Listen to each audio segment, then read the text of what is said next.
All right.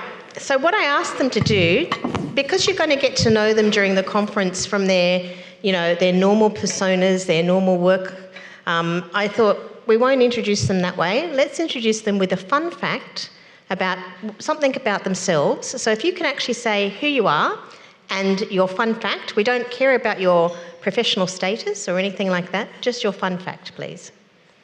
We'll start with Craig. Okay. Hello, I'm Craig Getty. This is not my first time on a game show.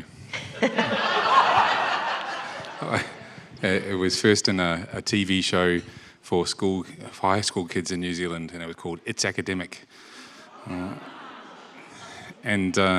The fun fact is that the host of that TV show was a bloke called Lockwood Smith, and Lockwood Smith, after he was on television, was elected to Parliament, and after he was elected to Parliament, he became the Minister of Education, and I think he was inspired by how bad I performed on that show to try and improve education in New Zealand. Thank you.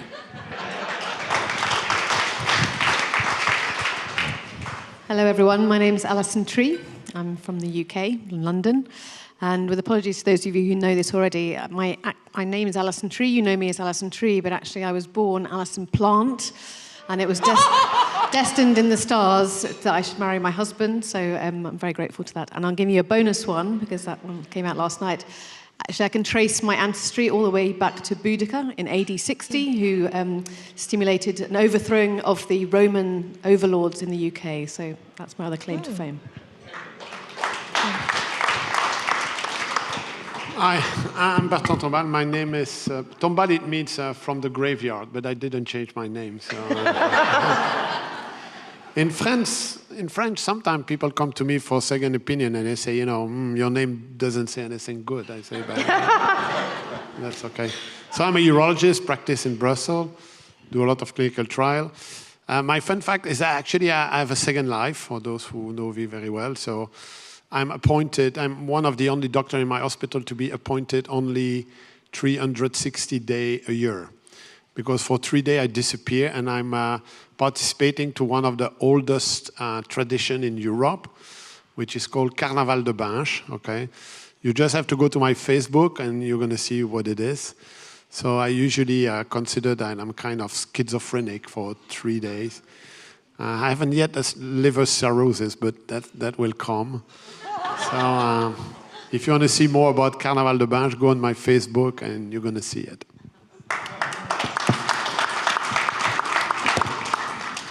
Good evening, everyone. I'm Sam Oakes. I'm the CEO of ANZUP Cancer Trials Group, very proud CEO of ANZUP Cancer Trials Group. So thinking about the fun facts about me, and you will get to know a little bit more about me and my injuries eventually, but to link to the fun activity that you've got, and please go and have fun on the superbikes. Before I had children, I used to race motorbikes, road race at Eastern Creek, Phillip Island. I used to go around Oran Park, but my actual nickname when I used to ride motorbikes, and I'd ridden with Wayne Gardner, a whole bunch of people, they used to call me Crash Test Sammy. So, yeah, and riding motorbikes at over 150 or 250 kilometres an hour and crashing, when I started to have kids, I decided that was probably not conducive to longevity. So Crash Test Sammy, and you'll get to know occasionally I'll be on the crutches, and that's me.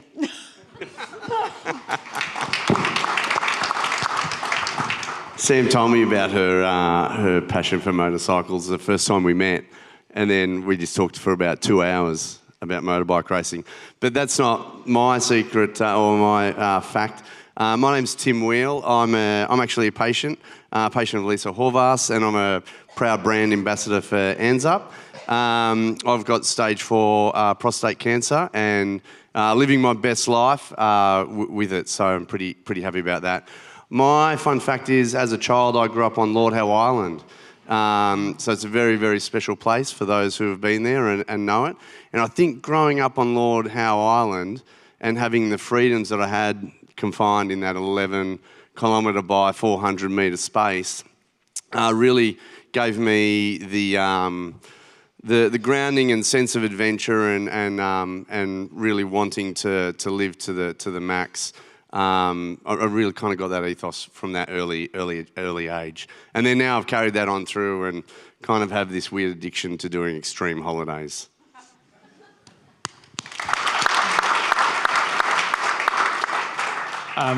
So I'm a urologist who was unfortunately named Dickon, but you knew that bit already. And my dear parents who named me Dickon were actually both actors. So they met at RADA, which is why I sound rather posh. I actually went to a state school, but, taught to speak proper. Yeah, so I'm not sure how fun that fact is, but yeah, that was the start of my pain, at least. So anyway, yeah, my parents were actors, met at RADA. There you go. And I think you said you chose theatre as your career. I was wondering when you were going to come in with the pun. Dickon made that joke himself when he emailed me and he I thought it was going to be a double act. I don't know. There was no rehearsing, right? All right, so the way this is going to work is you might have heard that game show, Have You Been Paying Attention? I've seen it only a couple of times, so I chose that one, which I haven't really watched properly, sorry. So this may not be a very correct rendition.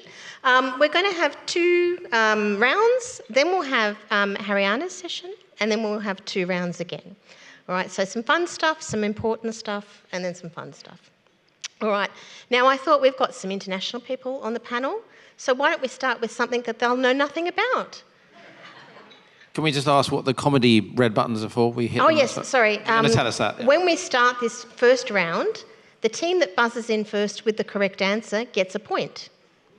We have an impartial point taker over here who could be bribed, and we'll see who wins at the end. So here's our teams. All right, so this animal. Given Sam's need for speed, I'm going to provide the travel speed for each of these animals we're discussing as the first piece of information. So the maximum speed of this animal is 2.3 kilometres per hour. This is a 4-headed penis, but rest assured, the male of the species only uses 2 heads at any one given time. So it ejaculates out of 2 heads, but leaves the other 2 heads for the next lady. They mate from May to September, where the males form a train of up to 10 individuals behind... Oh, I've got the answers there. It's on display. You've got the answers there. Oh, there you go. It's a kidness. It is a kidness, thank you. My point. So, yes, I think so. Because he thought about it. I mean, Sam saw it, but she didn't do anything with it, right? She just points. Oh, did you? So anyway, there's 10 of the males behind the. Just ignore this. Thank you very much. All right, so a train of 10 male individuals following the receptive female. I loved how they used the word receptive in the description.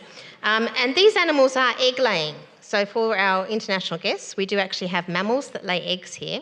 So they can actually make their own custard because they lay eggs and produce milk. And that's what's for dessert tonight. They're toothless, but their tongues measure 15 centimetres in length, and in summer they blow snot bubbles that can cool themselves down by 10 degrees Celsius, and they are indeed an echidna. Now we've warmed up, let's try the next one. This animal... It's a stomach. Was there a question? Sorry? Was there a question? Yeah, the echidna was the answer. Which Craig got when you ignored it. I just So he couldn't. has the point. So you need to pick the animal. The idea is to find the animal. What is the animal? I was being polite. No, there's no room for politeness in this There's game. no room. This is serious. We were still just working it out. There's winners, Right, we're on competition now. there's winners, and there's not. So animal number 2. This animal, Sam, travels at 1 metre per second. It's bioluminescent. So if you went to a blacklight disco, it would look blue or green. They sleep 14 hours a day, so they actually have the longest duration REM sleep for any carnivore. Any carnivore. They have no stomach. So their esophagus connects directly to their intestines. They secrete milk, again. Yes? Platypus. Aha. They secrete milk through their pores but have no nipples. And the males produce venom, enough to kill a small animal. And the first European discoverers sent a pelt back to the UK, which was thought to be a hoax. And they are indeed a platypus. Yeah. Well done, Craig. Wow. Okay, animal number 3. This one, the internet let me down. The internet let me down. I could not find the travel speed for this animal, Sam. I'm sorry. So you won't be able to identify it on speed alone. Yes? Crash test Sammy. And so I got AI to make me an image of a marsupial speeding along, but we don't know what speed it's at. So this marsupial hops, climbs, scurries, and has partially webbed feet, so it can even swim. There's a myth where when it's attacked, it will actually throw its baby at the attacker. But actually, it's a flight or fright response, and their pouch actually relaxes, so their baby just falls out. So they're not actually throwing their baby away. The main island they live on was named by a Dutch explorer who first saw them in 1696 and thought they were rats. Quokka. Yes. Right next door. And Dickon, as the representative from Western Australia... I'm very recently landed. You have to get out of theatre and go and do some... So, yes, this is a quokka.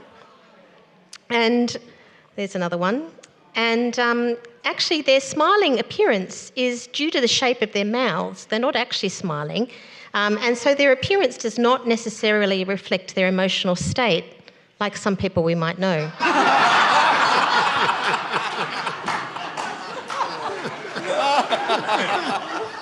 That one's actually full of rage. Rage.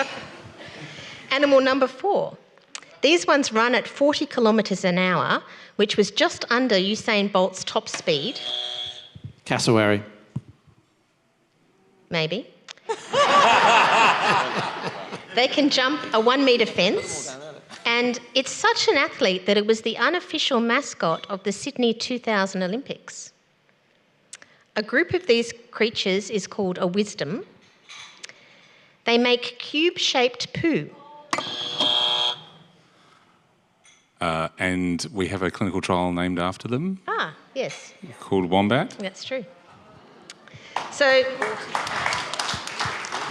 I took my son to the Bundanon Art Gallery and I was taking a picture of this, the people working there thought I was taking a picture of this statue, but I was actually taking a picture of the poo. And I queried them and they said, oh yes, they seem to want to climb up on things and poo on them all the time. So there's always this wombat poo on top of things, not down low. They were thought to make this cube-shaped poo at their anus or maybe pat it into a cube themselves, but nobody had ever witnessed this.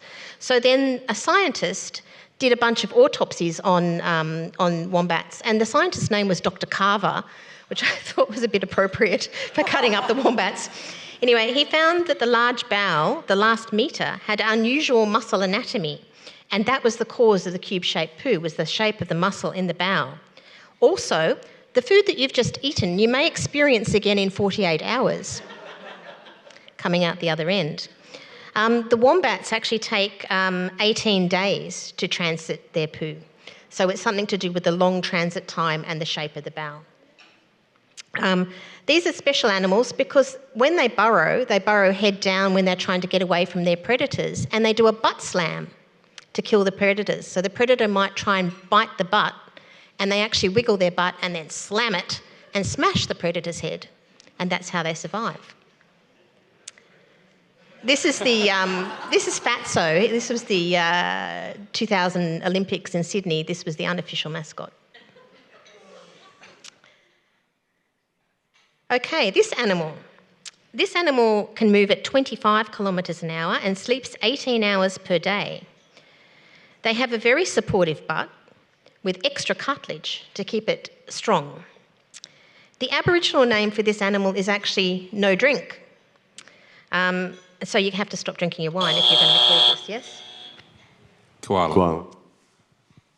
I should suppress you, yeah. He was too fast, wasn't he? Just got in like that fast, I'm sorry. Yep, it's Craig again. Koala.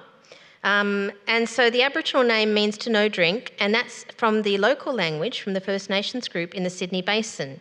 And they receive all of their nutrition from the leaves that they eat. So their main food source is poisonous to almost every other animal, but their digestive tract is colonised by bacteria that breaks down the tannins so that they can eat them. However, a lot of koalas actually have chlamydia, as you may know. And so they've been trying to treat the koala's chlamydia, but the treatment with the antibiotics actually causes a suppression of the gut bacteria. So it's causing nutritional issues for the koalas when they treat them for their chlamydia. And they're the only animals the only mammals apart from humans and chimpanzees with fingerprints. There you go. All right, this one travels at 25 kilometres per hour. The Latin name is Sarcophilus harrasi, which I think Carol may have named. It means Harris's meat lover. And they can eat 40% of their body weight in 30 minutes. It's called gorge feeding. So I hope you didn't just experience that with your mane. And they eat dead cows. They like to actually crawl into the orifices of dead cows and eat them from the inside. Do you know this one, Craig? He does. Now he's scared. He's scared. So they communicate with unearthly screams, coughs and growls, somewhat like my teenagers. And... With no help at all. I think it's a koana. Oh, we've already done koala, except for they do grunt. Koana. Oh, goanna. No, not a goanna. Good, but not a goanna. So they have different vocalisations: snorts, humph, growls, bark, clap, whine, screech, sneeze, snore and sigh. They actually whine in 3 stages: monotone, vibrato and crescendo. If anybody would like to try to whine, I will give them 3 points. 3 stages: monotone, vibrato and crescendo. Well, I should have a go at that because I'm a whinging pom. but apart from that, definitely not. No? No one's going to try for 3 points? 3 points. So hang on. Okay. You need to monotone, vibrato and then crescendo. Whining.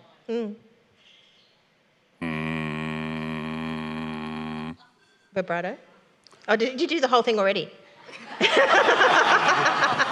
It was very quick. Vibrato.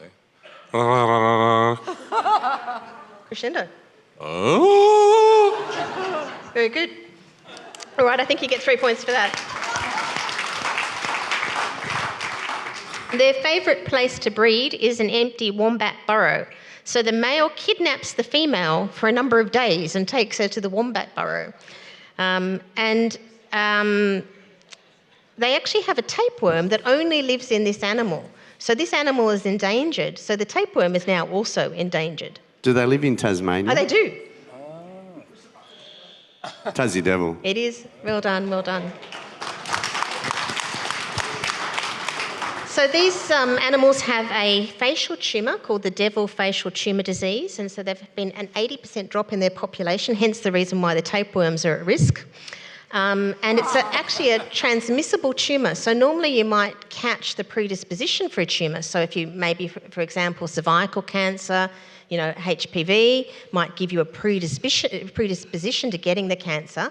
But with this particular cancer, they actually catch the cancer. So the cancer gets spread usually from biting each other's faces and implanted, and it's actually a cancer that spreads, and it's to do with an immune system dysfunction that allows the other individual's cancer to start growing in the next individual. It's absolutely fascinating, but a sad story for them.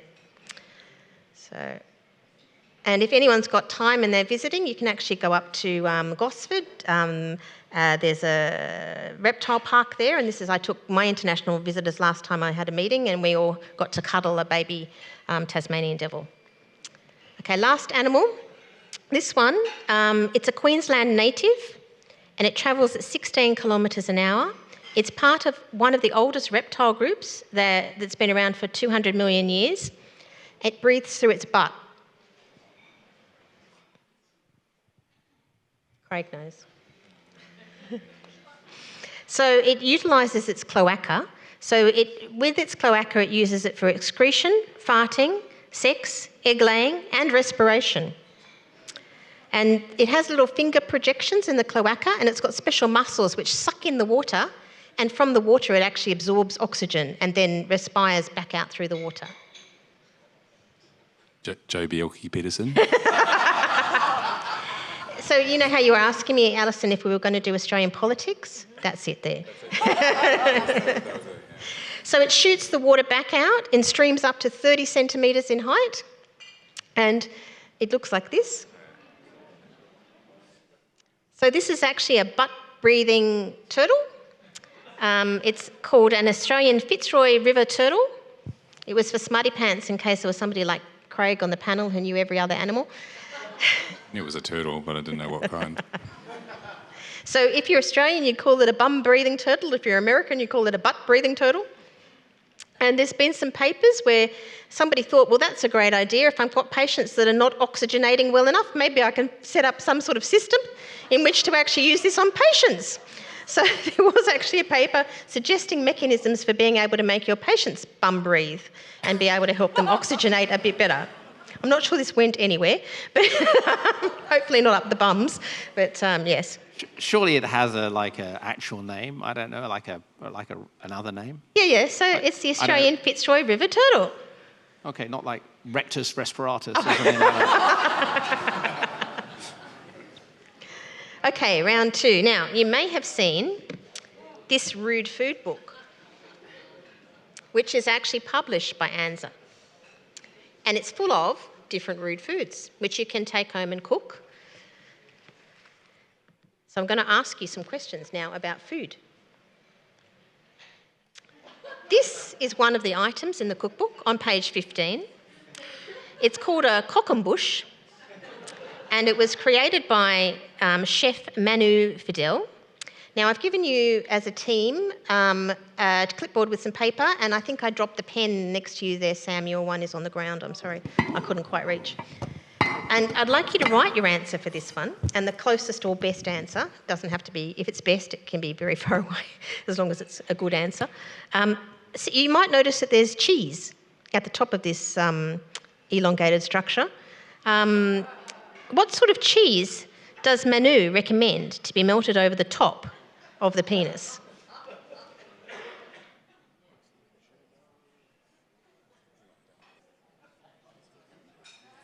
All right, I think you need to show your answers now. Camembert? We're not quite sure how to spell our one. It's all right.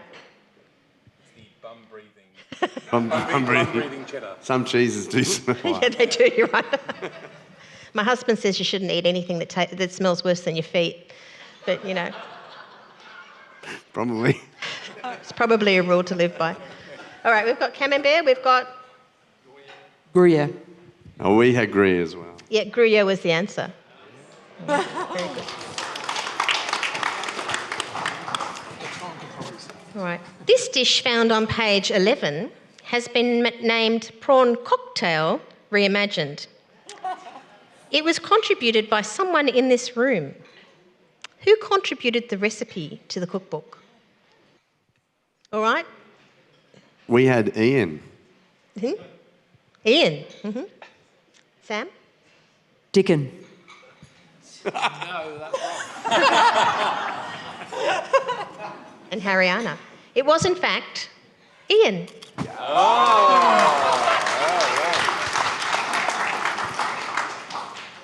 This dish is called juicy pears, page 53.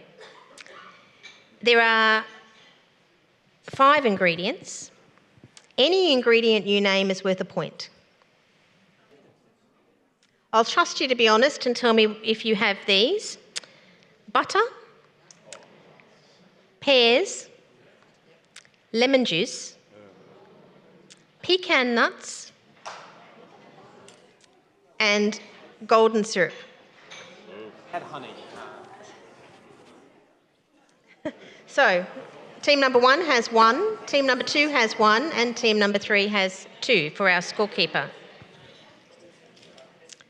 What was the Okay. green goo? Which green goo? Oh, that's the golden syrup on a blue plate. See, yellow plus blue makes green, Dickon. What's that pink wobbly thing? All right, this is an extra points round, a little bit like the one that Craig did with the sound. This is the best pronunciation for this dish. It's a crepe.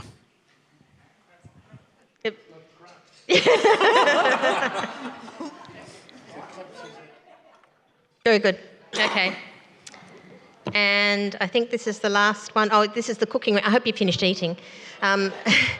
So although the ANZUP cookbook gives you some tasty foods that might look a little bit like particular organs, in some countries they do cook particular organs. And these are some examples which you can buy for sale and then whip up in your kitchen. Which of these recipes is not real? So smoked kidney, fowl balls, soup torpedo, and spotted dick. Oh, sorry, I meant to describe them for you too. Smoked kidney is a delicacy created by smoking kidneys on racks over boiling urine. The urine steams and flavours the treat, and it's served on a stick with ketchup. Fowl balls is available for sale at a US baseball stadium, and they're deep-fried turkey testicles. And you can have a variety of sauces, including ranch, barbecue, and blue cheese. Soup torpedo is made from bull testicle and penis into a soup, and it is best served with pepper. And spotted dick is a classic British steamed pudding made with suet, dried fruit, and best served with custard, perhaps made by the echidna. Which one is not real? All right, reveal. Smoked kidney. Sorry? Yep. And Smoked kidney. Team number 2? Which one? B? And the answer is A, is not real. Yes, yes. Very good. So teams 1 and 3 get a point for that one. In fact, that description of spotted dick I got exactly out of the ANZUP cookbook, and it was actually Dickens' recipe. And that's how he described it in the cookbook, so I'm glad you didn't choose that one. That would have been silly.